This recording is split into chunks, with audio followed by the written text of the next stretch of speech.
Graça e paz vos sejam multiplicados pelo conhecimento de Deus e pelo conhecimento de nosso Senhor Jesus Cristo.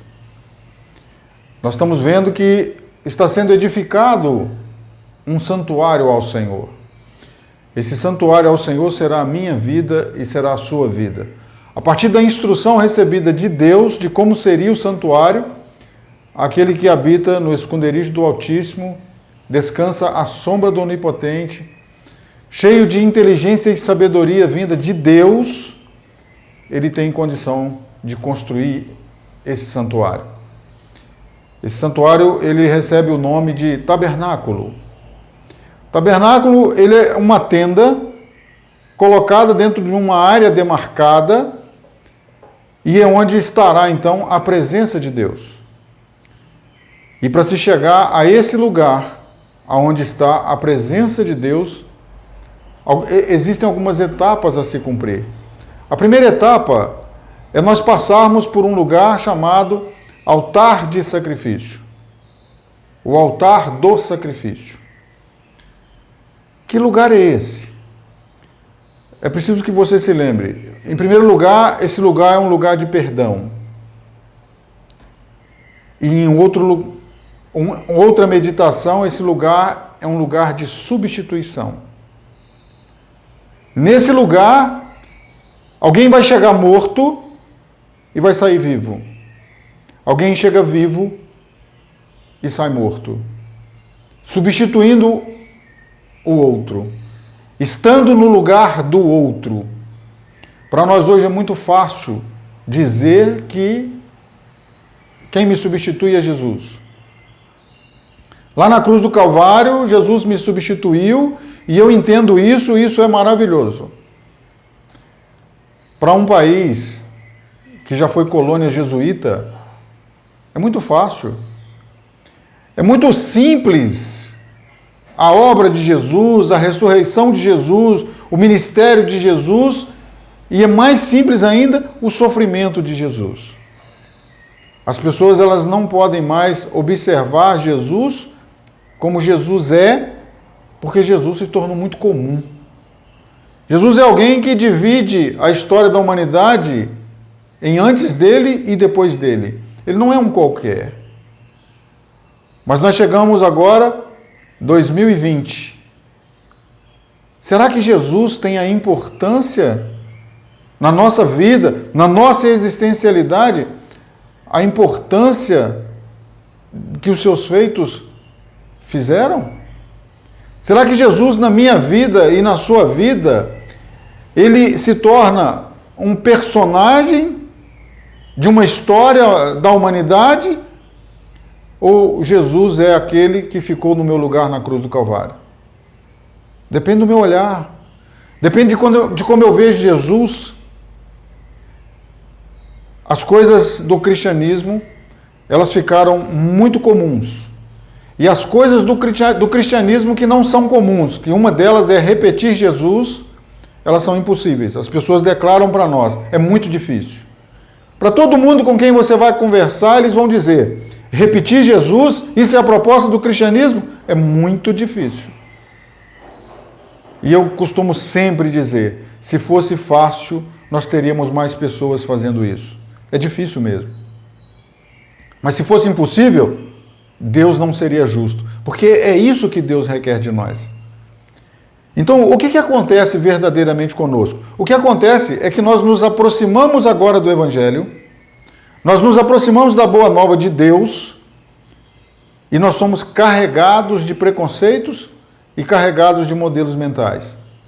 Então, quem é Jesus para nós? Jesus é alguém que eu construí. Talvez o Jesus que eu construí não seja o Jesus de Deus. Entendeu? Talvez o Jesus que eu digo que adoro e que eu digo que eu sirvo seja um Jesus que eu criei. Eu tenho condições de criar um Jesus para mim. A partir de quê? A partir da religião. Meus pais me ensinaram a religião, eu não andava direito. Eu aprendi o caminho da igreja, aprendi a reverência que se deve aos padres, Eu aprendi a reverência que se deve ao santuário, às coisas sagradas, às coisas santas. Eu aprendi isso tudo muito pequeno, muito pequenininho. Eu fiz primeira comunhão. Eu aprendi isso muito jovem. E eu não carrego isso para a minha existencialidade? É claro que eu carrego. É claro que isso me conduz e me leva. Ou eu levo. Então, quando a gente chega nesse estado de decisão, e a gente se vê, então, entre dois caminhos, há um Jesus de Deus e há um Jesus que a religião pode criar para mim. Há um Jesus que eu posso ter segundo um modelo meu. E isso é muito perigoso. Isso é muito perigoso por quê? Porque quando Jesus vem como Messias de Deus, ele vem para um povo que o esperava. E o João vai dizer assim, ele veio para o que era seu, e os seus não o receberam. E por que eles não receberam Jesus? Eles não receberam Jesus porque Jesus que eles viram, o Jesus que estava diante dos olhos deles, não era o Jesus que eles almejavam. Não era o Jesus que eles queriam, não era o Jesus que eles construíram. E como é que eles construíram uma expectativa de Jesus? Com Bíblia. Eles pegaram a Torá, pegaram o Velho Testamento e eles tinham uma imagem de Jesus. Eles construíram uma imagem de Jesus. Então, queridos, quando a gente chega na nossa geração, a gente não pode tornar as coisas de Deus simples.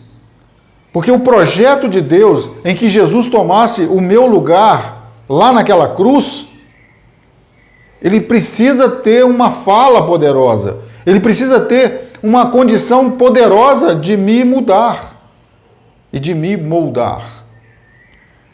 Então, os primeiros evangelistas, o Paulo, por exemplo, um dos grandes missionários do Novo Testamento, ele vai pegar esse Jesus de Deus e ele se propõe a apresentar esse Jesus aos povos não judeus. E aí ele vai falar de um Deus que se fez homem. O grego não escandalizava disso. Todos os deuses gregos, eles são humanos, eles têm formas humanas. O Zeus tem forma humana, o Apolo tem forma humana. Eles não se espantavam quando dizia, e Deus se fez carne e habitou entre nós. Eles, tudo bem, a gente entende, a gente sabe disso. Os nossos deuses também são assim. Dá para você entender? Jesus é maior ou é menor do que os Zeus? Porque no panteão grego, o Zeus comanda tudo. Jesus é maior do que ele ou Jesus é menor do que ele? E aí então o Paulo, ele vai ter uma mensagem que o grego não suporta. Ele vai dizer, Jesus é maior do que todos os seus deuses, porque Jesus venceu a morte. Como é que é, Paulo? Jesus é o único que morreu e ressuscitou. E aí o discurso do Paulo fica indigesto, o discurso do Paulo fica intolerável, o discurso do Paulo fica insuportável para pessoas que estão acostumadas a verem deuses humanos. Dá para você entender? Quando Jesus ele se torna uma fabricação da minha pré-concepção, dos meus dogmas, talvez Jesus não seja o Jesus, o Cordeiro de Deus, levado por mim ali, naquele altar de sacrifício. O Jesus que vai tomar o meu lugar precisa ser o Cordeiro de Deus. Ele precisa ser segundo Deus. A história vai dizer que Paulo chegou numa cidade chamada Listra. Você vai encontrar isso no livro de Atos. E ele fez ali muitos sinais, muitas coisas aconteceram, e os homens daquela cidade começaram a dizer que eles eram deuses, o Paulo e o Barnabé. Agora eles são deuses. É Júpiter e Mercúrio que está aqui entre nós. E aqueles homens ficaram tão admirados e tão maravilhados com o que o Paulo fazia, que eles pegaram Paulo e Barnabé para que fossem adorados. Os sacerdotes do templo pagão vai trazer animais e aventais para o meio da cidade para sacrificar a Paulo e Barnabé, para fazer uma adoração legítima ao Paulo e ao Barnabé. E o que o Paulo queria? Paulo queria ser o maior? Paulo queria ser grande? Paulo queria ser adorado? Não, de jeito nenhum. Paulo queria anunciar a Jesus. Mas aquelas pessoas que ouviam Paulo anunciando Jesus já tinham um modelo mental, já tinham uma pré-concepção de um Deus. Eles não queriam outro Deus. Eles queriam Paulo, que agora para eles era Deus. Você tem visto acontecer isso? Dizem que tem países aqui da América do Sul que as pessoas estão olhando os pregadores da palavra e eles se tornaram muito poderosos. Eles se tornaram fantásticos. Eles só não são deuses porque a Bíblia proíbe. Não pode ter, que chama idolatria. Mas lugar de Deus e adoração que é devida a Deus, alguns estão recebendo. E por que eles recebem adoração? Porque tem quem adora. E por que tem quem adora? É porque não entendeu. Não entendeu Jesus, não entendeu o Evangelho e não entendeu o plano de Deus de salvação. E esse tipo de escândalo produz o quê? Ateus. Produz gente que tem antipatia de Deus, que tem antipatia do Evangelho. E quem está fazendo isso? É gente que diz que conhece a Bíblia. É gente que diz que conhece o Evangelho. Paulo, ele vai rasgar as suas vestes e vai dizer àqueles homens: percebam que nós somos homens como vocês. Vocês não podem fazer isso. Vocês não podem fazer isso. E o repúdio dele àquela atitude daquelas pessoas é tão grande que nesse dia o Paulo vai ser apedrejado ao ponto de ser dado como morto. Essa é a paga que ele recebeu por querer anunciar um Jesus legítimo, o Jesus de Deus, o Jesus que venceu a morte, e por ele ter vencido a morte, ele pode prometer vida eterna. Esse é o motivo da nossa adoração. Esse é o motivo da gente entender aquele altar de sacrifício. Esse é o motivo da gente entender por que Deus não resolveu o problema do pecado, o problema da humanidade, quando a humanidade ainda era poucas pessoas. É porque Deus tinha um processo a ser manifestado. Deus tinha um processo a ser revelado. Eu não compreendo a injustiça de Deus. Como que pode um justo pelos injustos? E aí, quando as pessoas não compreendem, sabe o que elas dizem? Jesus fez o que fez porque ele era Deus. Jesus vai à cruz porque ele é Deus. Jesus cura cegos porque ele é Deus. Jesus cura enfermos porque ele é Deus. Não é verdade. Não é verdade. A Bíblia vai dizer sobre Jesus que ele aprendeu a obediência. Ele aprendeu a obediência. A gente olha para a história de Jesus e a gente tem a impressão que Jesus nasceu com 30 anos. Jesus nasceu pronto para o ministério. Ele nasce, ele aparece com 30 anos e vai para o ministério. Não é assim. Jesus nasce uma criança. Jesus nasce um bebezinho, frágil, como qualquer outro bebezinho. A providência de Deus, ela é tão maravilhosa que tem um rei que governa a Judéia por ocasião do nascimento de Jesus, e ele vai intentar matar todas as crianças de 2 anos para baixo, porque ele não sabe quantos anos teria Jesus. E ele dá uma ordem que todas as crianças de 2 anos para baixo fossem mortas. E qual que é a providência de Deus?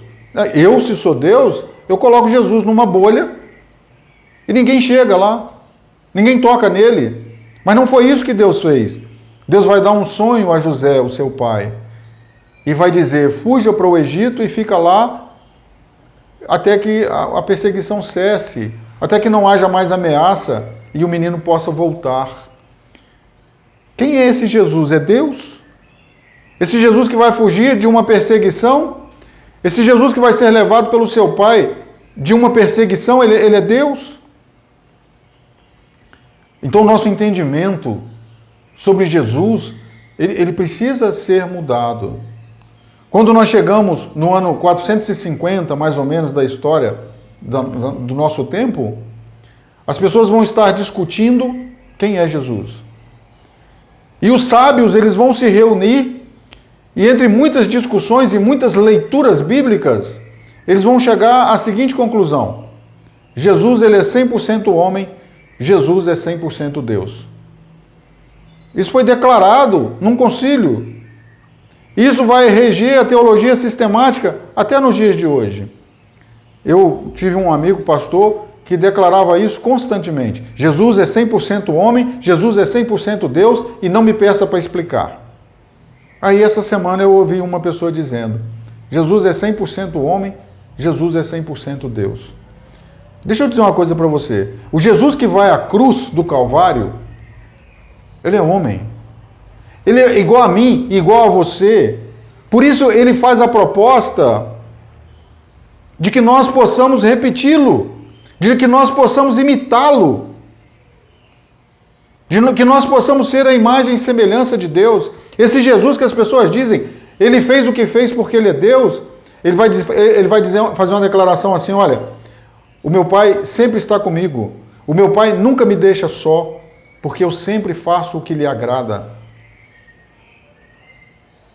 Jesus, ele tem uma comunhão tal com o Pai, que ele pode fazer as coisas que ele faz, porque ele é um homem cheio do Espírito Santo. Cheio do Espírito Santo. Proposta para mim, proposta para você. E você vai dizer para mim, mas é difícil. Gente, se fosse fácil, nós teríamos muito mais pessoas envolvidas. É muito difícil, mas impossível não é. Se fosse impossível, Jesus seria injusto e Deus seria injusto de requerer isso da gente. Então nós vamos vendo que nós olhamos para Jesus como aqueles gregos olharam para Paulo e Barnabé. Eles são deuses que manifestaram agora no nosso meio e se humanizaram e estão aqui fazendo sinais e maravilhas.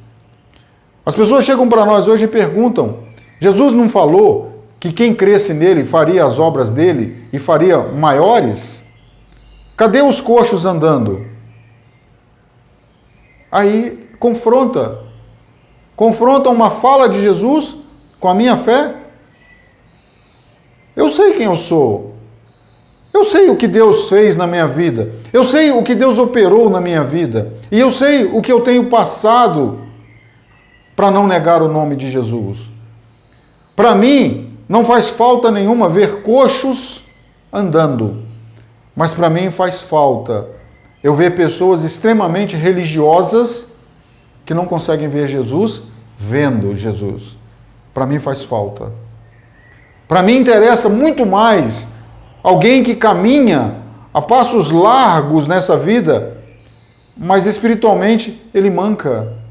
Espiritualmente ele quer ser de Deus, mas ele não sabe se consegue, ele não sabe se vai continuar ainda tentando, ele fica cocheando.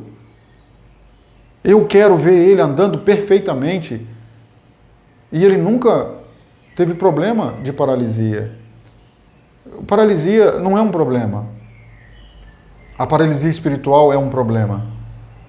Então nós chegamos num momento da humanidade em que esse altar de sacrifício, ele precisa revelar para nós quem foi que assumiu o nosso lugar na cruz do Calvário. Para que eu tenha consciência de que o cordeiro que foi levado naquela cruz, ele era capaz de tirar de mim toda a culpa. Ele é capaz de me perdoar os pecados e de me purificar de toda a injustiça. Eu preciso saber disso para vê-lo com clareza, para entendê-lo com clareza. Filosofar sobre Jesus não tem resolvido o problema da humanidade. As pessoas estão perversas e más e cruéis e caminham por caminhos duros e cansadas e fatigadas e não estão vendo saída, medo de tudo, pânico, porque talvez o Jesus que nós temos buscado, ele não tenha sido aquele que assumiu o nosso lugar na cruz do Calvário. Nós precisamos ter um olhar novo, um novo olhar sobre Jesus. Nós precisamos continuar falando sobre isso. Louvado seja o nome do Senhor.